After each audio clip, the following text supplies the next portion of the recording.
한 주간 편안하셨습니까? 오늘은 11월 17일 수요 예배를 시작하겠습니다.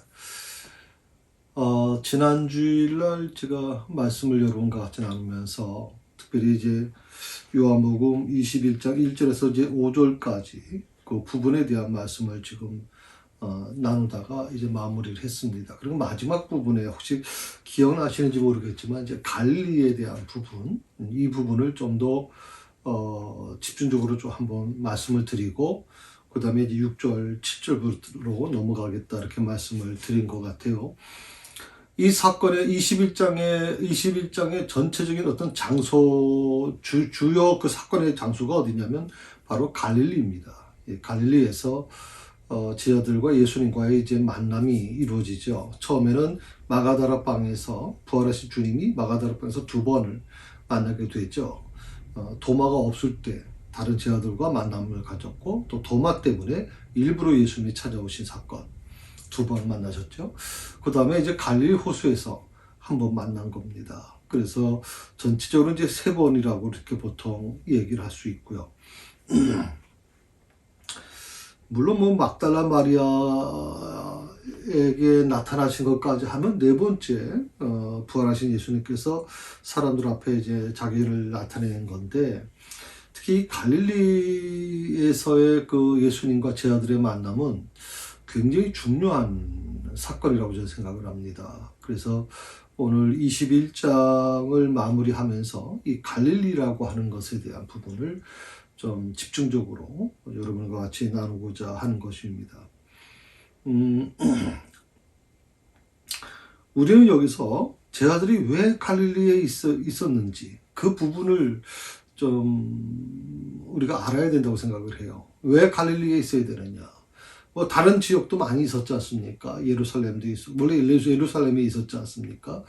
예수님이 이제 예루살렘에서 이제 십자가에 달리셨기 때문에 그 예루살렘에 있어야 됐던 이 제자들을 왜 예수님은 갈릴리로 가라고 그러셨는가? 그리고 갈릴리에서 왜 예수님은 제자들을 만나려고 하셨을까라고 하는 이 물음에 대한 우선 대답을 우리가 해야 되겠죠. 그게 첫 번째 굉장히 중요한 부분이고요. 두 번째가 뭐냐면 갈릴리에서 무엇을 하고 있었는가 하는 거예요. 이게 지금 다음 주부터 이제 저희가 공부할 부분입니다. 갈릴리에서 대체 무엇을 하고 있었나?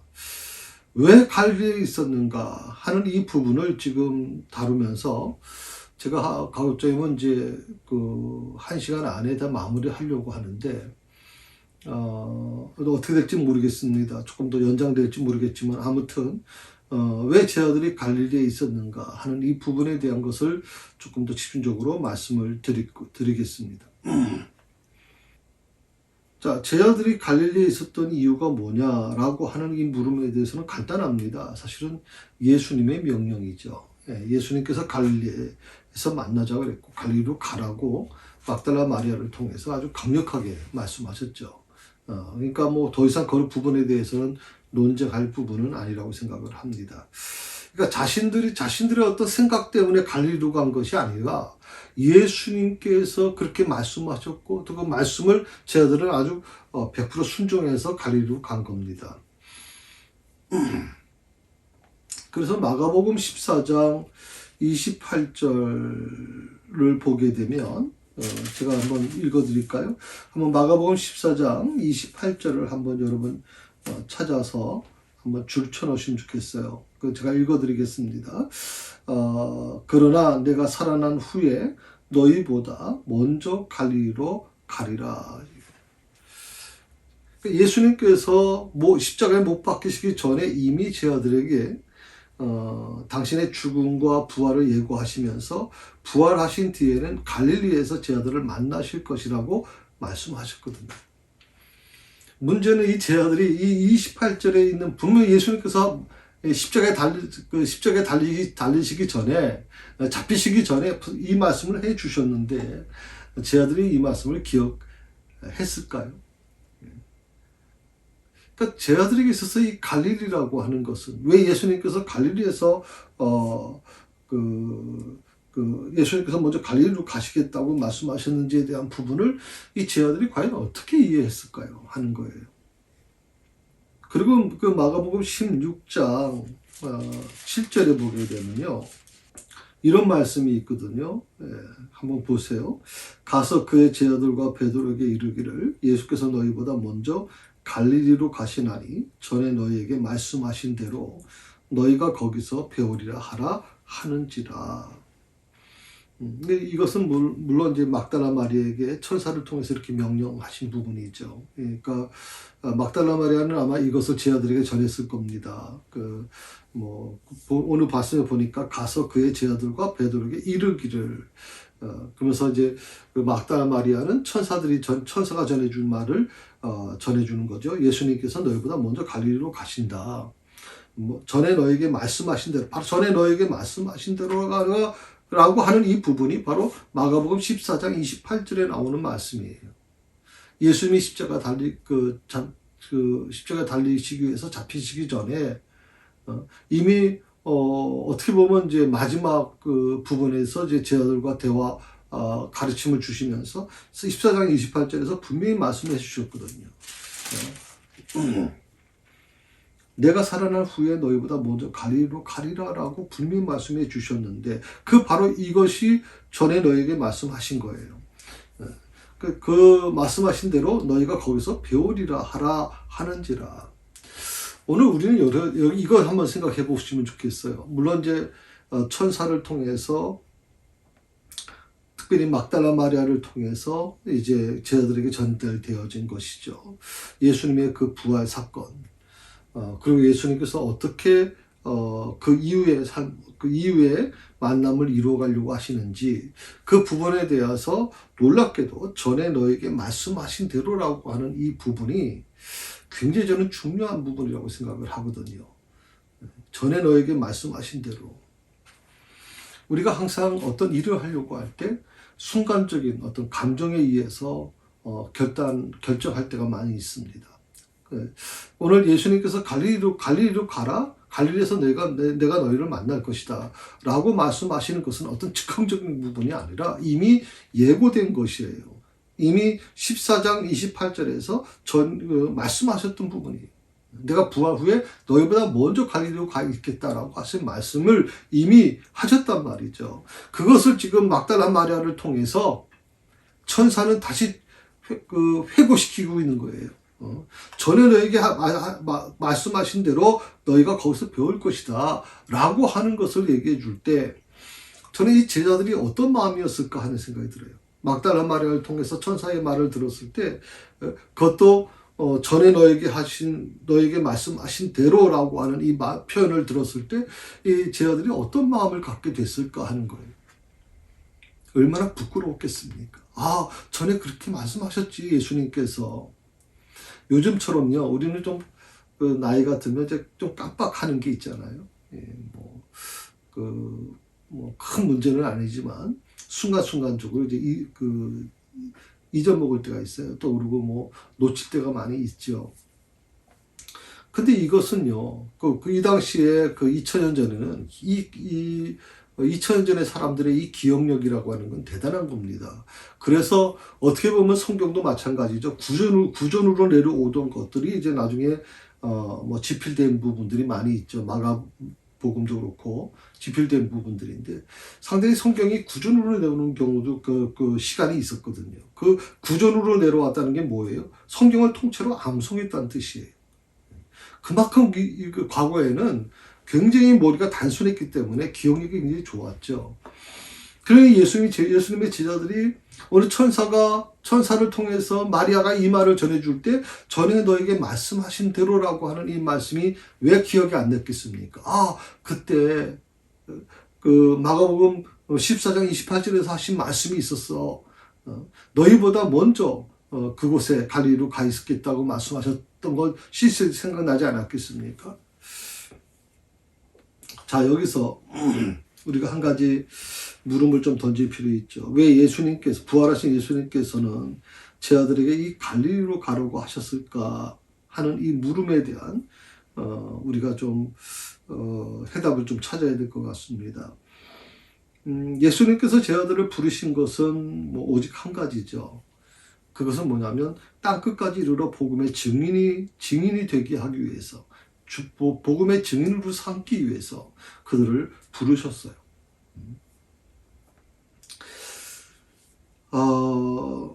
이거 외에 다른 제자들이 해야 될 일은 아무것도 없어요. 오직 복음의 증인으로 살아야 되는 거죠. 그걸 위해서 예수님은 3년 전에 그들을 부르셨고 3년 동안 그들과 동고동락하면서 예수님은 그들에게 정말 마치 잘 자라난 나무도 아니에요. 황폐한 땅에 거기에 이제 싹이 겨우 싹터서 올라온 그 싹을 예수님께서는 물을 주고 그 싹이 뭐 타지 않도록, 햇빛에 타지 않도록 그를 보호해 주면서 그늘이 돼 주시고 그렇게 3년 동안을 제자들과 같이 지냈단 말이에요. 그런데도 불구하고 그들은 끝까지 예수님을 의지하지 못하죠. 그래서 베드로는 뭐 3번이나 예수님을 부인하고 또 저주하고, 또 다른 제자들은 다 예수님 잡히시는 그날 십자가 밑에는 예수님의 제자들이 찾아볼 수 없을 정도로, 뭐 요한 하나 사람만 겨우 있을 정도로 좀 그런 상황에 지금 놓여져 있단 말이죠. 그러니까 제자들을 부르신 이유가 뭐냐? 뭐 그들에게 어떤 한 자리씩 맡겨가지고 어떤 행정적인 그런 일을 맡기려고 하는 게 아니에요. 예수님의 제자들을 부르신 이유, 그들을 3년 동안 그 철모르는 제자들을, 철없는 제자들을 그래도 그들을 훈련시켜서 정말 하나님의 위대한 전도자로 삼으신 이유가 뭐냐? 바로 그것은 바로 땅끝까지 이르러 복음의 증인으로 삼으시려고 하는 거예요.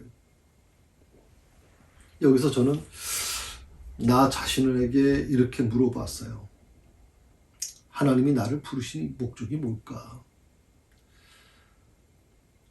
하나님께서 나를 목사로 부르신 이유가 뭘까? 하나님께서 이 처왕리에 새사랑교회를 세우신 이유가 뭘까? 여러분 뭐라고 생각하세요? 이유가 뭘까요? 오직 하나입니다. 그것은 바로 복음의 증인으로 살게 하기 위해서입니다. 그렇다면 우리는 이렇게 스스로에게 질문해 봐야 됩니다. 나는 복음의 증인으로 살고 있는가? 되지. 나는 오늘도 예수님의 죽음과 부활을 증거하고 있는 것인가? 되지. 그러기 위해서 하나님께서 나를 처왕리에 오게 하셨는가? 되지. 나는 이 처왕리에서 그동안 20년, 30년, 20년을 넘게 산 그 분들 같은 경우에는 대체 여기서 뭘 했나 내가 대체 하는 이 물음을 자신에게 던져봐야 돼요. 그리고 이렇게 생각해 봐야 돼요. 복음의 증인으로 살아야 될 내가 오히려 체면 때문에 전도의 문을 내가 막고 있는 것은 아닌가. 체면이라고 하는 것이 사실 전도의 문을 막는 경우가 많거든요. 그래서 뭐 점점점 초신자 때는 오히려 전도 참 잘해요. 초신자 주변에는 또 그런 믿지 않는 분들도 많고 또 믿음 연약한 분들이 많으니까 그래요. 근데 교회에서 적어도 중직자가 되면요, 어떤 문제가 있냐면 주변에 있는 분들 중에 믿지 않는 분들이 거의 없어져요. 그리고 주변에 있는 분들 중에 믿음이 약하신 분들보다는 다 믿음이 좋은 분들끼리만 어울리는 거죠. 그러다 보니까 끼리끼리 모인다라고 하는 얘기가 나오는 거죠. 교회에 처음 오신 분들이 볼 때는 뭐 권사님들끼리 모이네, 권사님들끼리 친하게 하네 라고 하는 부분이 나타날 수 있어요. 그러니까 우리 교회가, 여러분 가장 중요한 게 뭐냐면, 우리 아까 조금 전에 말씀드렸지만 우리가 이곳에 머무는 이유가 뭐냐, 우리가 이 처왕리에 있는 이유가 뭐냐, 새사랑교가 처왕리에 있는 이유가 뭐냐, 딱 하나입니다. 그것은 복음 증인이 되기 위한 것이에요. 복음을 증거하기 위한 것이에요. 그렇다면 이 복음을 증거하는데 방해가 되는 이 모든 것들은 우리가 이것을 가급적이면 계속 수리해 나가야 돼요. 계속 이것을 걷어나갈 수밖에 없어요, 여러분. 그것이 체면이라면 체면을 내려놔야 돼요, 사실. 여러분 전도하는 데서 체면 때문에 전도 못하는 일이 얼마나 많아요. 희한하잖아요. 교회 직분을 맡고 중직자가 되면 더 열심히 전도할 것 같지만 여러분 진짜 전도 못해요. 하기가 힘들어진단 말이죠. 그러면 우리가 주님 앞에 갔을 때, 예를 들어서, 백 목사야, 너 왜 이 땅에서 이렇게 전도 영혼 구원을 잘 못했어? 아이, 목사님, 하나님, 저 목사였잖아요. 목사가 어떻게 전도하겠어요? 하나님, 저 권사였잖아요. 제 주변에는 다 믿는 사람밖에 없었어요. 다 이렇게 변명하지 않겠어요, 솔직히. 주님이 뭐라고, 주님이 어떻게 이걸 받아들이실까 하는 거예요, 저는. 주님이 어떻게 받아들이실까.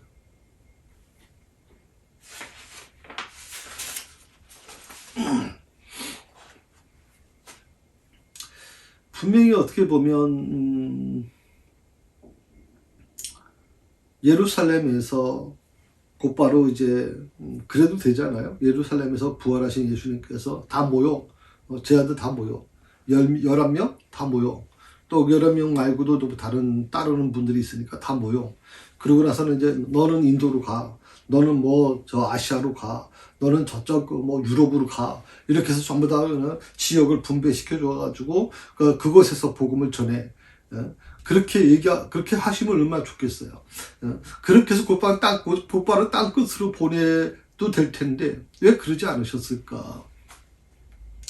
왜 예수님은 제 아들을 땅 끝이 아닌 갈릴리로 되돌아가게 하셨을까 하는 이 물음에 대한 부분 혹시 여러분 생각해 보신 적이 있습니까? 왜 예수님은 그들을 곧바로 땅 끝으로 보내지 않으시고 전도 지옥으로 보내지 않으시고 왜 그들을 다시 갈릴리로 되돌아가게 하셨을까? 갈릴리는 여러분 어떤 곳인지 아시죠? 그들이 태어나고 그들이 자란 곳이, 그리고 예수님을 처음 만났던 곳이 바로 갈릴리. 그리고 예수님과 함께 3년 동안 동고동락하면서 훈련받았던 장소가 바로 갈릴리입니다. 그런데 부활하신 예수님께서 그들을 다시 갈릴리로 되돌려보내고 계시는 거예요. 어떻게 보면 제 아들에게 있어서 이 갈릴리라고 하는 곳은요, 지역은 삶의 터전입니다. 생존의 현장이었죠. 자, 삶의 터전과 이 생존의 현장에서 예수님을 믿는다는 것이 과연 무엇을 의미하는 것일까?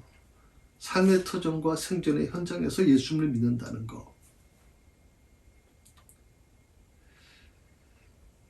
우리 스스로요, 한번 이렇게 생각해 봤으면 좋겠어요. 우리는 항상 그 신앙과 어떤 이 삶을 분리시키려고 하는, 이원화시키려고 하는 그런 모습을 갖고 있어요. 교회는 교회고 세상은 세상이죠. 교회는 교회고 직장은 직장이다.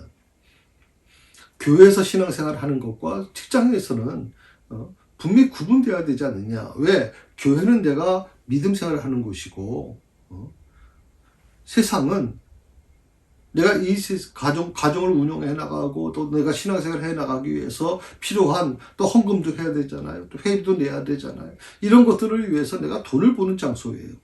돈을 버는 장소와 이 신앙생활 하는 곳은 분리되어야 되지 않냐. 우리 보통 그렇게 생각을 한단 말이죠. 어떻게 보면 우리 기독교인들이 가장 지금 어떻게 보면 익숙해져 있는 게 뭐냐면 세상 속에서 오히려 분리하려고 하는 모습들이 우리 기독교인들에게 많이 있어요. 교회와 직장을 분리하고 교회와 가정을 분리시키려고 해요. 내가 혼자 신앙생활을 하는 것은 그 신앙생활 하는 것으로 만족한 것이지 그것을 내 남편에게, 내 자식들에게, 내 부모님에게 전달해 주고 싶은 마음이 없는 거예요. 저는 어떤 성도님들 중에서는 자식들한테 강요하지 않겠다 그래요. 목사님 그거 자녀들이 교회 나가고 싶지 않다? 그거 왜 강요합니까? 걔들의 자유가 있는 건데.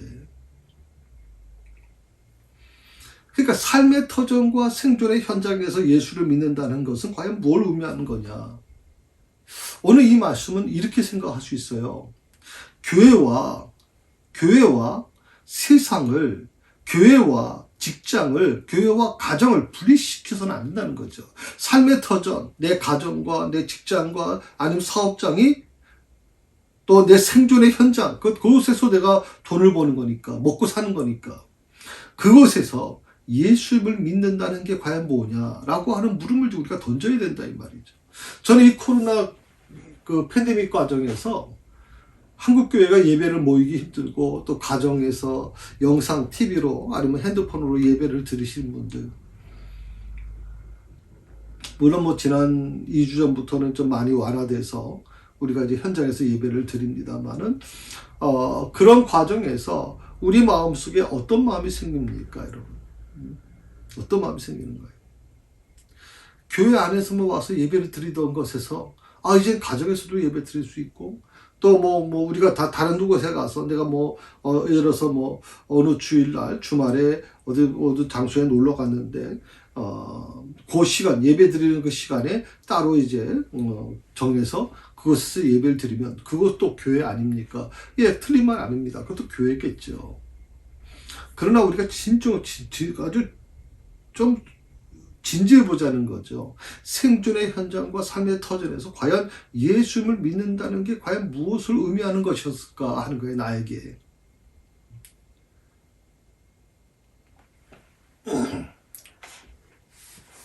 과연 이 삶의 터전과 생존의 현장과 내가 예수를 믿는 것이 분리된 것인가 아니면 일치된 것인가 라고 하는 것에 대해서 한번 여러분 진지하게 자신에게 좀 물어봤으면 좋겠습니다. 또 하나가 뭐냐면, 부활하신 예수님의 증인이 된다는 게 대체 무엇을 뜻하는 것일까? 부활하신 예수님의 증인이 된다는 것.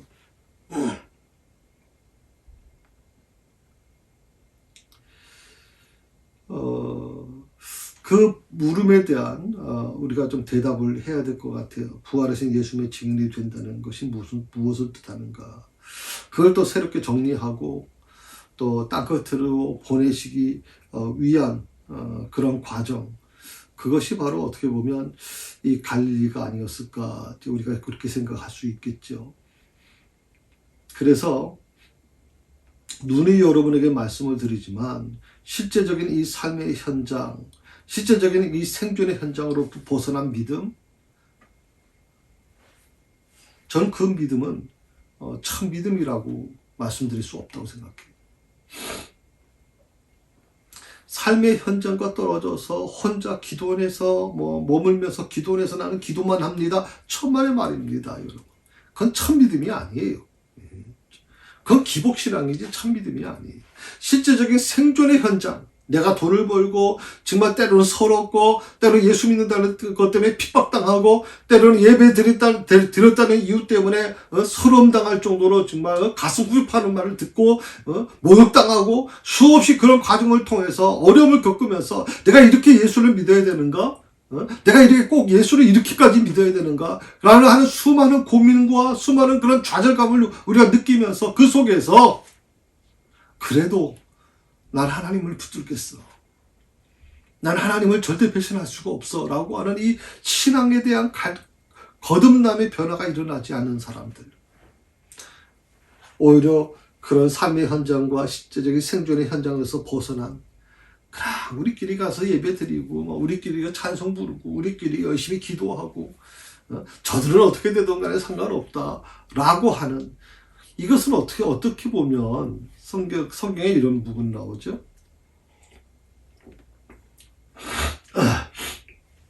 예수님의 제자들이 변화산에서 예수님이 그 변화된 모습을 봅니다.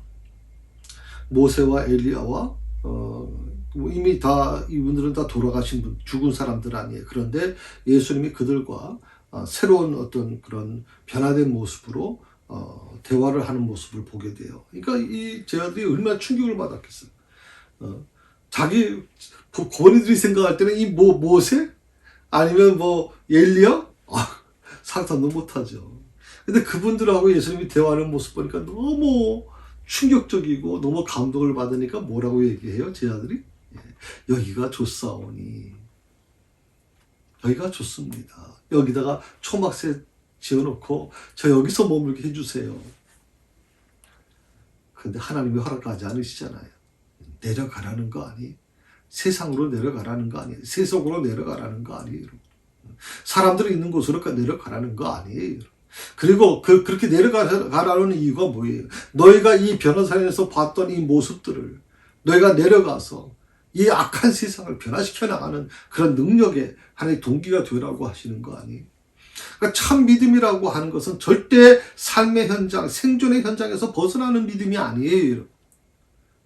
교회만 머무는 신앙이 아니란 말이에요. 기도원에 가가지고 맨날 기도만 하고 금식만 하고 그런 신앙이 아니란 말이죠. 우리의 신앙은 삶의 현장에 실제적인 삶의 현장에 머물러야 되고요. 실제적인 생존의 현장에 머물러야 돼요. 그게 참 믿음인 거예요, 여러분. 참 믿음이.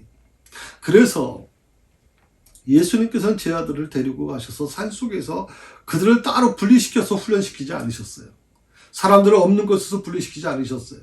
그들은 항상 사람들과 같이 어울렸고 자기를 비난하고 자기를 책하려고 하는, 책 잡으려고 하는 유대인들이 있는 곳에 들어가고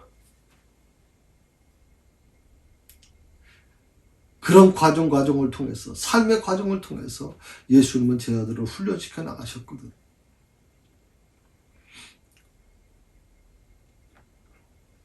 자, 그렇다고 하면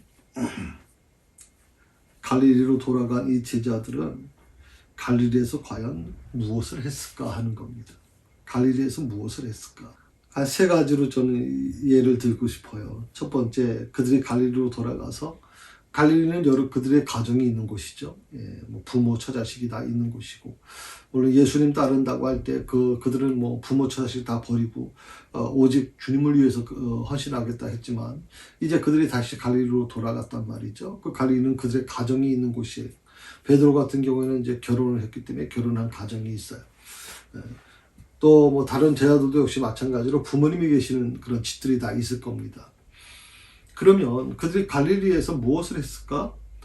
첫 번째 그런 물음을 던질 수 있죠. 진리 위에 그들의 가정을 바로 세우기 위해서 애를 썼을까 하는 물음이에요. 가정을 바로 세우기 위해서.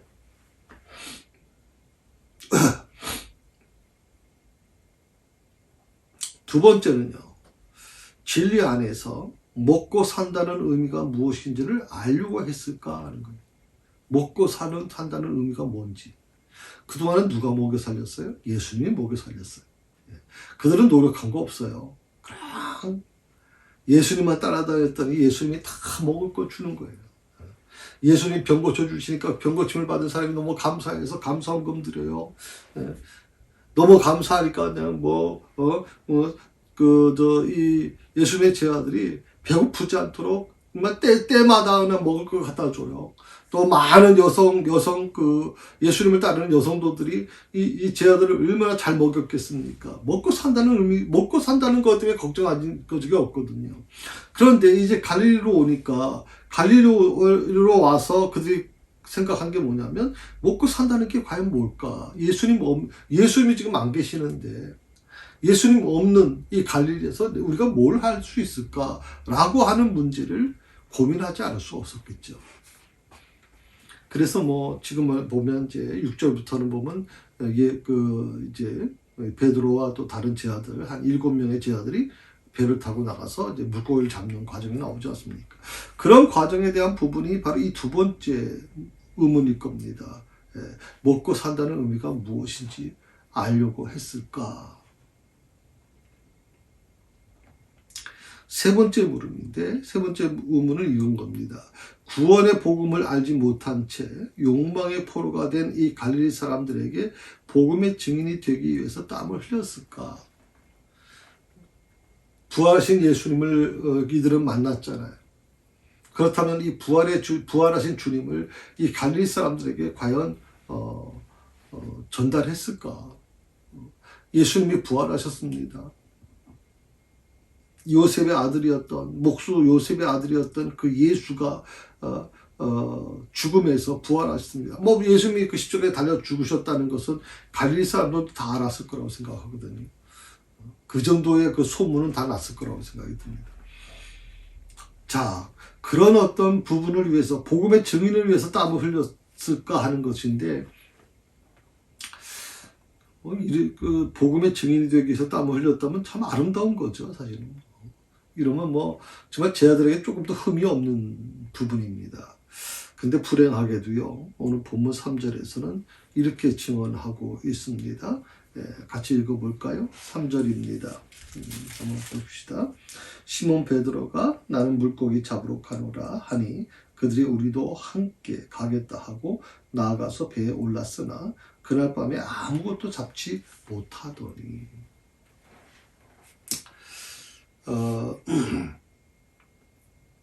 갑자기 시몬 베드로가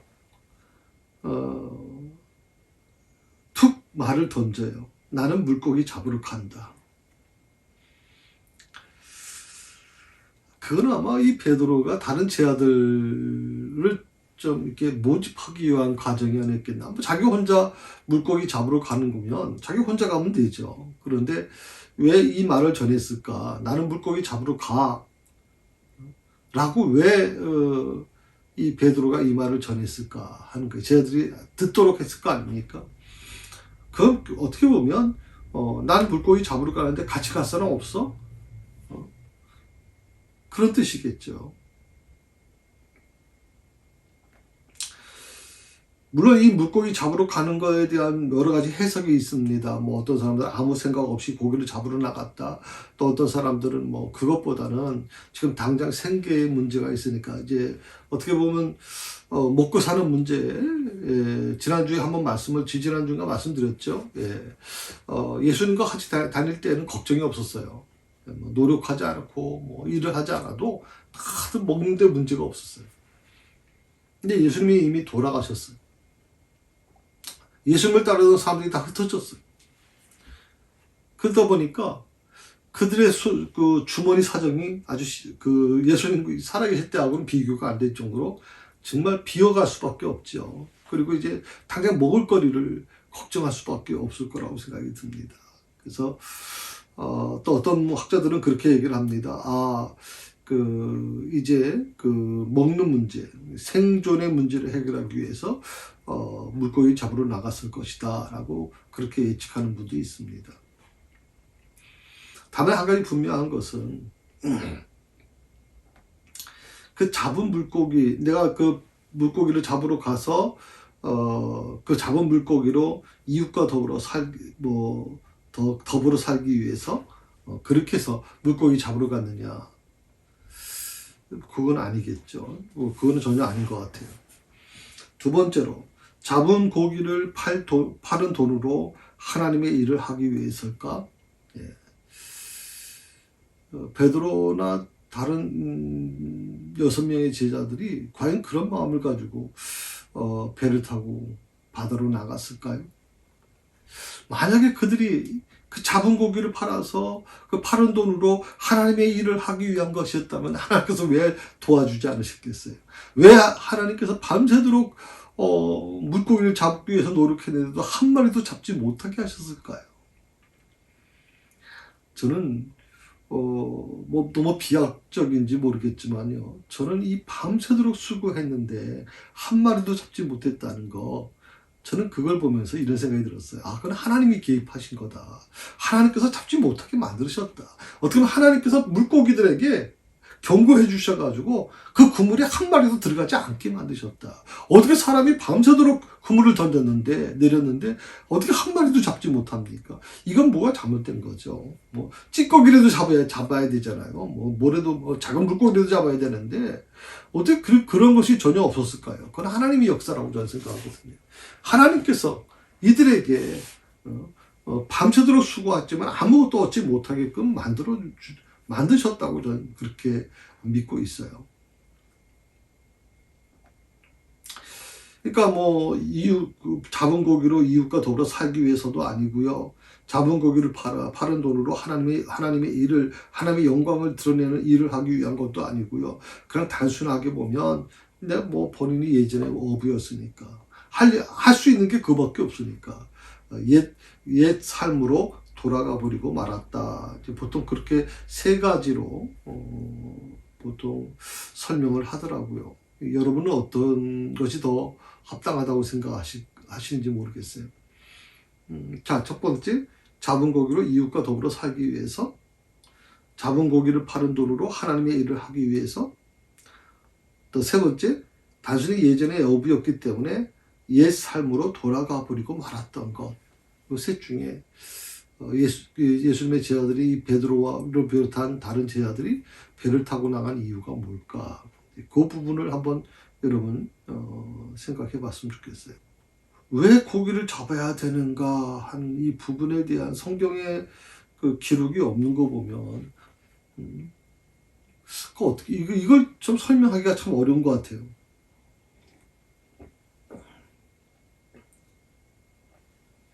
다만 조금 전에도 아까도 좀 말씀드렸지만 전 방금 전에 말씀드렸지만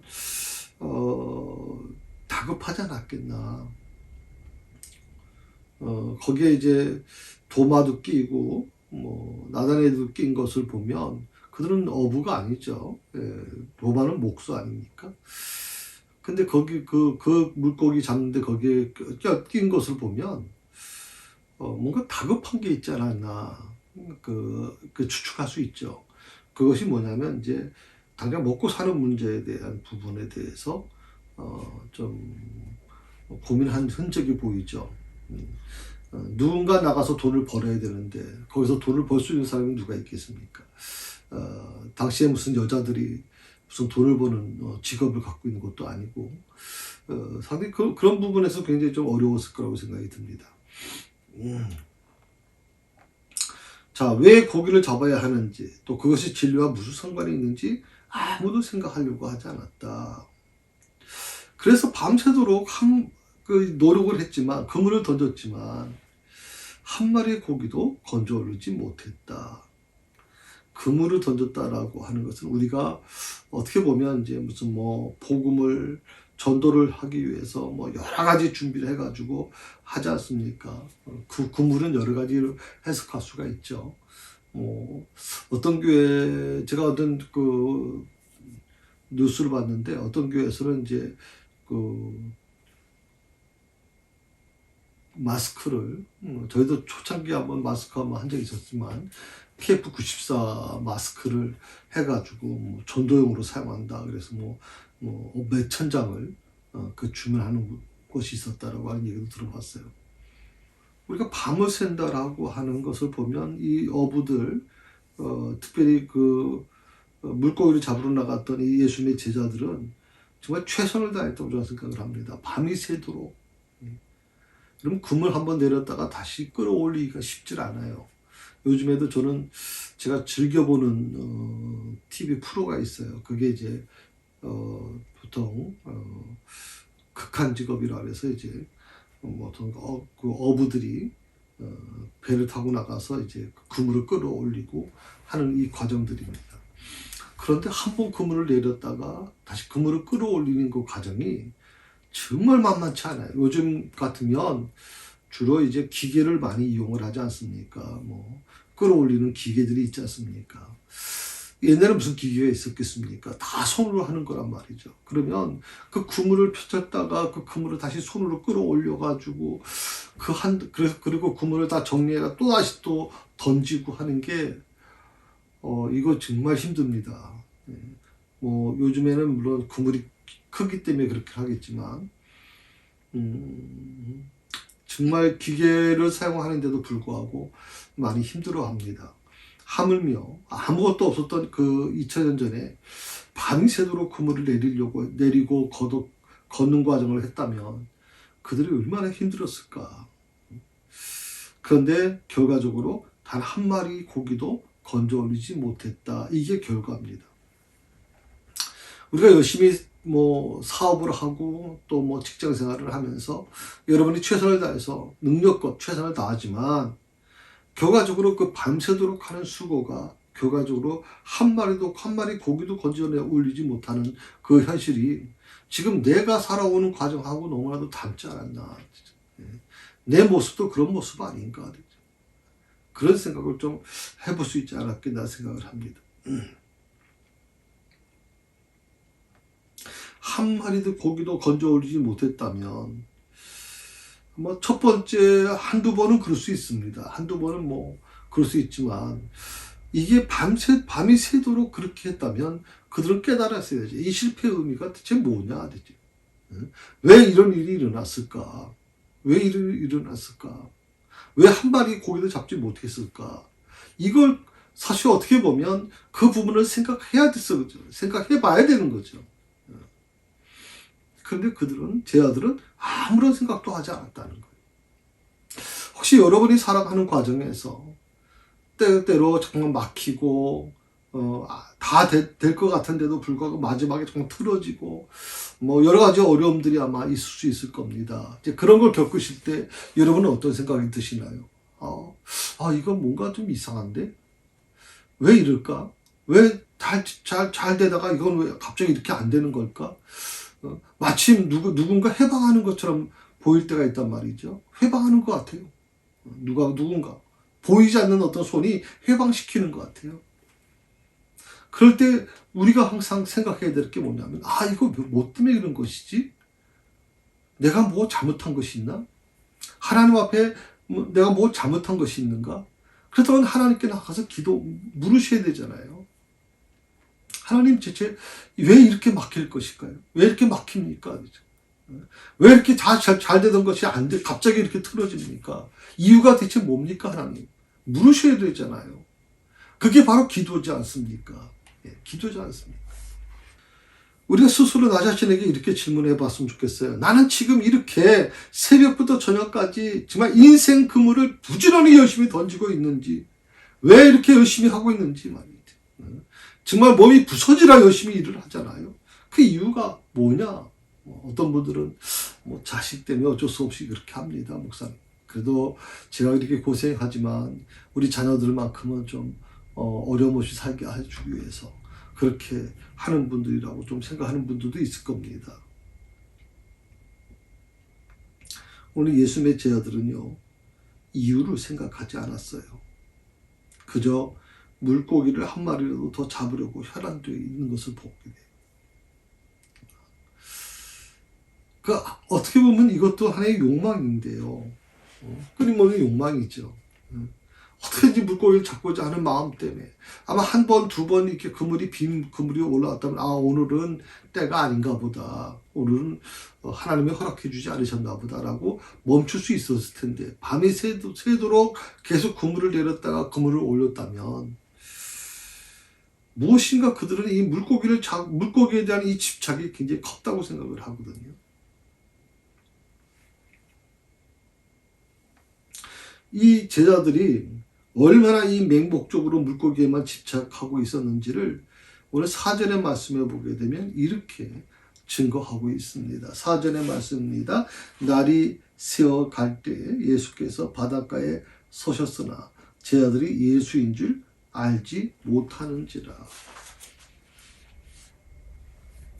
날이 새어 갈 때, 날이 새어 간다는 것은 아직은 환한 곳이 아니죠. 아직 어둠이 있었다는 건데, 예수님께서 바닷가에 서셨으나, 제자들이 예수인 줄 알지 못했다 하는 겁니다. 이 이유에 대해서 좀 나중에 설명을 좀 드리겠습니다만은, 알지 못했다라고 하는 건, 그런데 어떻게 보면 그들이 갈릴리로 간 이유는 예수님이 명령하셨다고 말씀을 드렸잖아요. 그리고 예수님께서 그곳에서 만나자고 하셨기 때문이라면 당연히 그들은 부활하신 예수님과의 만남을 기다렸어야 되는데 부끄럽게도 예수님의 제자들은 그러지 못했어요. 그리고 예수님께서 이미 해안가에 서 계셨음에도 불구하고 예수님인 줄을 알지 못했다. 물론 아직 어두운 곳이었으니까 아직 해가 뜨지 않았으니까 알아보지 못할 수밖에 없지 않아요. 이렇게 강변할 수 있습니다. 어떻게 보면 오늘 말씀 속에서 요한이 좀 전하려고 하는 게 뭘까요? 날이 새어 갈 때 예수께서 바닷가에 서셨으나 제자들이 예수인 줄 알지 못하는지라라고 했거든요. 오늘 요한이 얘기하려고 하는 것은 아직 그날은 어두웠기 때문에 우리가 못 알아본 거야. 이걸 얘기해 주려고 하는 것입니까? 아니면 요한이 지금 뭘 얘기해 주려고 하는 걸까요, 지금?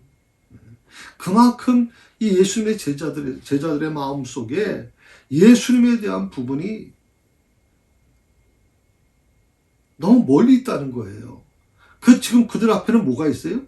그들 앞에는 지금 물고기 한 마리라도 잡아야 된다는 아주 절박함이 있는 거예요. 그만큼 어떻게 보면 물고기로 대변되는 이 세상에 그만큼 집착하고 있었다는 뜻이 되는 것입니다.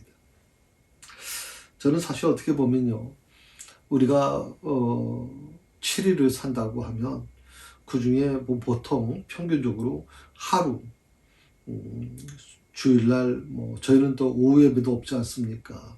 그러니까 주일 낮 예배만 드리면 뭐 드리는 분이 대부분이겠죠. 물론 이제 사역자들은 토요일 날도 나와서 교회 봉사도 하고 뭐 그렇게 또 하고 중보 기도자들은 또 금요일 날 저녁에도 나와서 기도하고 합니다만은, 근데 우리 사실은 이제 보통 평범하게 생각해 보면 우린 주일 날 하루 예배를 1시간 예배를 드린단 말이에요. 자, 그렇게 생각한다면요, 우리는 다시 4일에서 5일 동안은 어디서입니까?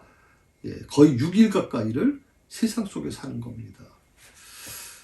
그러니까 어떻게 보면 믿음 생활을 한다고 하면서도, 기도 생활을 한다고 하면서도, 교회에서 어떤 직분을 맡고 있다고 할지라도 우리는 최소한 5일에서 6일 동안을 세상 속에 살아가는 겁니다. 세상에 집착할 수밖에 없어요.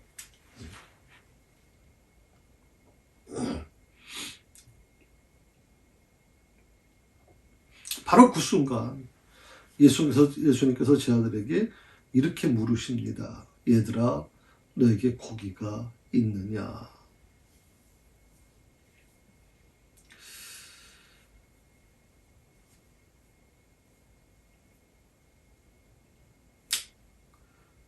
예수님이 자신을 적극적으로 나타내 보이셨기 때문에 제 아들은 예수님인지를 그때서야 알게 되거든요. 그리고 제 아들은 그곳에서 그들과 함께 계시는 예수님을 또다시 확인하게 됩니다. 왜 그들이 갈릴리에 갔는지, 갈릴리에서 무엇을 해야 하는지,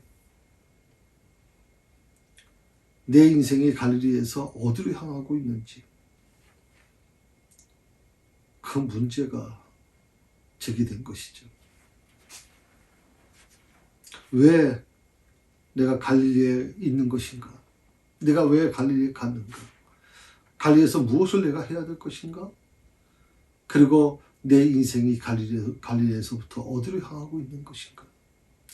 이 세 물음은요, 어쩌면 우리가 지금 이 시대에 묻는 물음하고 다를 게 아무것도 없습니다. 예수님의 제자들은 바로 이 세 가지 물음에 대답을 할 수밖에 없는 거예요. 예수님은 어떻게 보면 예수님의 제자들에게 이 세 가지 물음을 던지기 위해서, 세 가지 물음의 해답을 얻게 하기 위해서 갈릴리로 가라고 말씀하셨던 것 같아요. 뭐 아까도 말씀드렸지만 이미 예루살렘에서 어차피 그들은 땅끝을 복음 전하기 위해서 부름받은 사람들이니까 부활하신 예수님께서 땅끝으로 그들을 보내실 수 있었을 텐데, 예루살렘에서 그들을 땅끝으로 보내지 않으시고 오히려 갈릴리로 다시 되돌려 보내시는 이유는 바로 이 부분일 거예요. 왜 갈릴리로 가야 됐었는지, 무엇을 해야 되는지, 그리고 내 인생에서 갈릴리에서 또 어디로 향해야 되는지에 대해서 확실하게 우리가 알 수 있어야 된다는 것이거든요. 네. 오늘은 여기까지 말씀을 좀 드리겠습니다.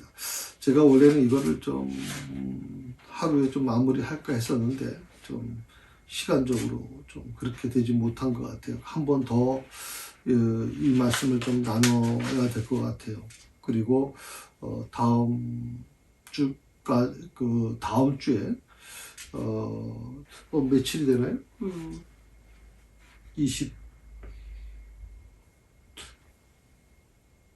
24일인가요? 그 다음 주간 같은 경우에는 제가 이것을 마무리하고요. 그 다음 주간부터는 6절, 7절 말씀으로 좀 돌아가게 될 것 같습니다.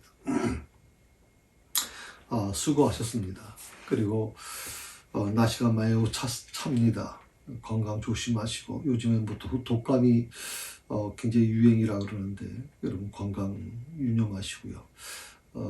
특히 이 마스크가 겨울이기 때문에 오히려 좀 답답하면 좀 덜 하실 겁니다. 그래서 좀 독감으로부터 여러분 자신을 좀 보호하시면 좋겠고, 코로나도 물론 그렇지만 독감 때문에 힘들어하시는 분들도 많이 계시기 때문에 좀 건강 많이 챙기셨으면 좋겠습니다. 예, 기도하십시다. 하나님 아버지, 오늘 이 제 아들이 왜 갈릴리로 갔는지에 대한 부분을 같이 나눴습니다. 예수님께서 왜 그들을 갈릴리로 돌려보내셨을까? 이 물음에 대한 같이 고민을 하고, 그리고 예수님의 제 아들이 갈릴리에서 어떤 마음을 가지고 배를 탈 수밖에 없었는지, 또 그들이 그 배에서 예수님을 알아보지 못한 이유가 무엇인지, 이 모든 부분들을 우리가 나누면서 그 속에서 진정으로 하나님께서, 주님께서 나에게 원하시는 게 뭔지를 찾고자 했습니다.